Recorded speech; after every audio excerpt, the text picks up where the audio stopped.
তোরটা কে ওটা? দাদা ভাই চলে গেছে, আসবে আবার। ডাকো, জোরে ডাকো। এটা বাড়িতে থাকাকালীন একটা দিন তোমার সাথে শেয়ার করছি। দিন না, আই মিন বিকাল থেকে সন্ধে পর্যন্ত আমরা কী করেছি সেটাই তোমাদের সাথে জাস্ট আমি শেয়ার করছি। আর আজকে সন্ধ্যের সময় মাই বাবানকে পড়তে বসেছে, আমাকে এই দিকটা একদমই দেখতে হয়নি। বাড়িতে থাকলে প্রচণ্ড রিল্যাক্স লাগে। বাবান, কি খাচ্ছ তুমি? খাও, হাম করে নাও, ভালো করে খাও।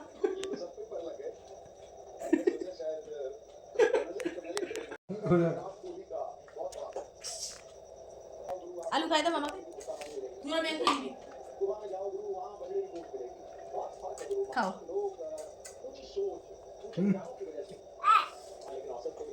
তো তো খায় কম, নষ্ট করে বেশি।